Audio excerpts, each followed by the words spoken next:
Now, one of the ringleaders of that letter and one of the former officials facing a subpoena from House Republicans, James Clapper, is trying to walk back what the letter stated, blaming Politico for distorting his words, telling a Washington newspaper, quote, all we were doing was raising a yellow flag that this could be Russian disinformation. Joining me now are two journalists who have been investigating the Biden influence peddling from day one. New York Post columnist Miranda Devine and Peter Schweizer, president of the Government Accountability Institute. Both are best-selling authors as well. Must-reads on both of their books. Miranda, your thoughts on what we are going to see here and James Clapper rolling back what he meant in that letter signed right before the 2020 election? Well, I mean, it's laughable what he's saying now, but he's only trying to sort of sidle out of the problem that he created for himself when he signed that dishonest letter, along with 50 other former high-level intelligence operatives, because now accountability is coming, now that the Republicans have control of the House and are determined to bring these people to book. We're looking at people like James Clapper and John Brennan and Michael Hayden, who have spent the last 2.5 years, following up their lies about Russian disinformation and about Hunter Biden's laptop being a Russian plant, which was a gift that they gave to President then, candidate Biden in the last debate against Donald Trump, when Joe Biden used that letter to say, this was a Russian plant. This is Russian disinformation. It's not real. And that worked for him. It got him off the hook. And that was the entire purpose of that letter. So it's just ridiculous now for James Clapper to be trying and saying, oh, that's not what we meant. Why did he not say anything when it was all over the front pages of all the newspapers that the laptop was, Russian disinformation? Why did he not speak up? He's now pretending, oh, he didn't know. He was on CNN. They were all on MSNBC every single day, just promoting that lie. Yeah, in fact, John Ratcliffe, the former director of national intelligence, joined me this week on Fox Business Mornings with Maria, and he responded to Clapper's now cover-up. Watch this. Those 51 intelligence officials knew precisely what they were doing. They were part of a narrative to mislead the American people, about that issue, to basically, override what I was saying as the voice of the intelligence community and what our own Department of Justice and FBI were saying, which was Hunter Biden's laptop was not Russian disinformation. Everyone knows that to be the case now, but they intentionally, deliberately misled the American people for a political reason. It's the definition of politicizing intelligence, and it's the definition of election interference. Yeah, John Ratcliffe told us so right before the election that what those 51 had written was not true. But look, you both have done incredible reporting on this subject. Peter, do you see any hope of justice here? Yeah, I do. Look, I think the investigation is ongoing. I think the evidence continues to mount. And the Biden team will not answer a basic question, which is when it comes to China, for example, you had 3 Chinese businessmen that funneled tens of millions of dollars to you. Each one of those 3, Che Feng, Henry Zhao, Chairman Yi, all had direct, abiding, and deep ties to Chinese intelligence when they were arranging these deals for the Bidens. And that's not me saying that. That's according to Hong Kong corporate records. They were business partners with the Vice Minister of State Security, who was responsible for foreign recruitment of spies. They were business partners with the former family of the director of the Ministry of State Security, which runs the entire spy apparatus. In the case of Chairman Yi, they actually worked as part of the spy apparatus. So what I would say is, some intrepid journalist needs to go to Jim Clapper and these other 50 intelligence experts and ask them, does this not have the hallmark of a Chinese intelligence operation? Yeah. And I think if they give you an honest answer, the answer would be yes. Well, we're also looking at a picture of the diamond that was given to Hunter Biden by one of those men, right, Peter? 3.5 carat diamond. Is that money laundering? Yeah, I mean, that's one of the things that this grand jury is looking at. They're looking at money laundering. They're looking at FARA violations. They're looking at political corruption. But I think really the intelligence component of this, a lot of the people defending the Biden family are saying, well, show us the crime, which, of course, is a ridiculous standard.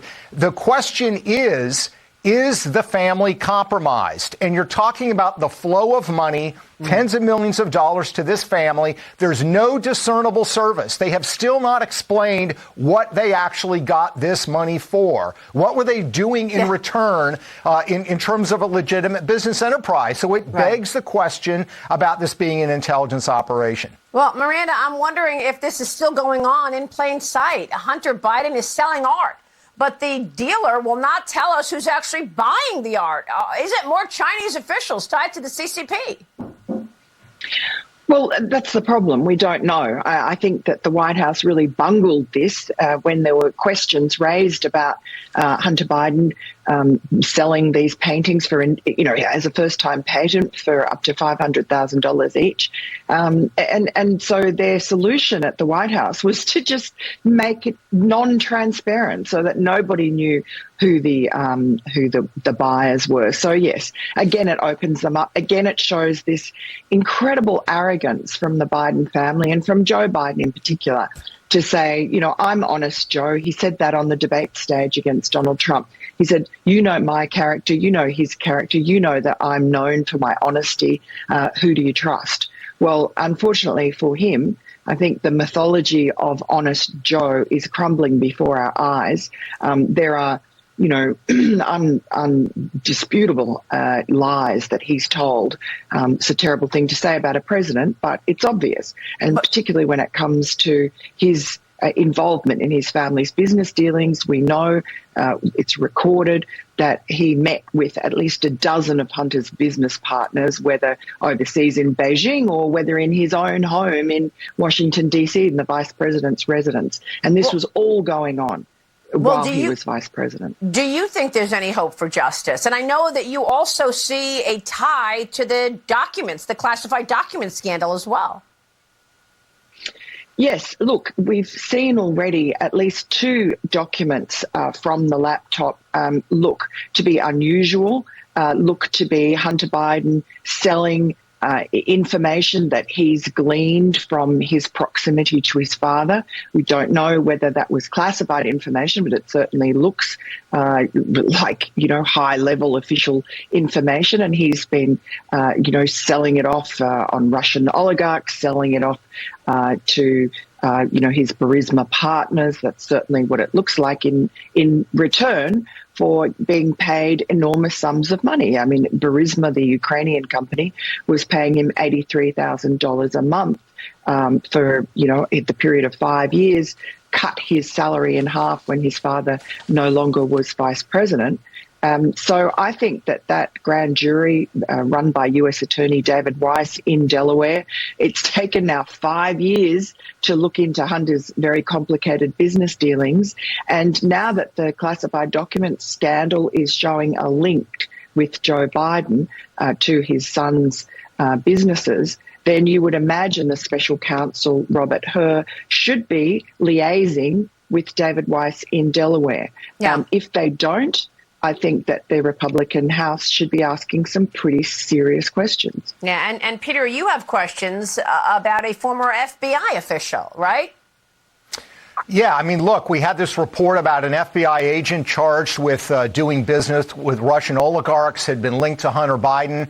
But let's remember, the Biden family has a long history with former FBI Director Louis Freeh. When he was appointed FBI Director, one of his champions was Senator Joe Biden on the Judiciary Committee. When he left the FBI directorship, where did he set up his base of operations? Wilmington, Delaware. His kids went to Joe Biden's alma mater when Joe Biden was the head of the fundraising committee there. One of his first clients was MBNA, the big Delaware bank that is close to Joe Biden. Hunter Biden was working there at the time. And we know based on the laptop that Louis Freeh gave $100,000 to the Biden family for Joe Biden's grandchildren's college fund, and that Hunter was seeking to do business with Louis Freeh and referred business to Louis Freeh. So, with all these questions about the integrity of the FBI and law enforcement, very simple question. I mean, has Louis Freeh been going to the Wilmington FBI office, which would be part of this grand jury investigation, part of the independent counsel investigation? Is he talking to anybody at the J. Edgar Hoover building?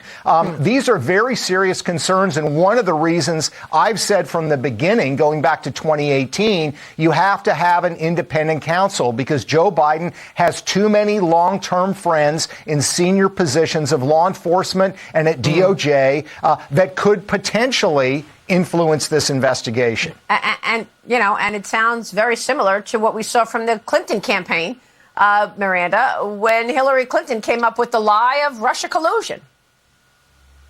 It really does. And look, I'd just add with the FBI links that this latest scandal with Charles McGonigal, former very high-ranking head of counterterrorism in counterespionage in the New York field office, he has several links to Hunter Biden, including through one of the Albanians that was enriching Charles McGonigal. Wow.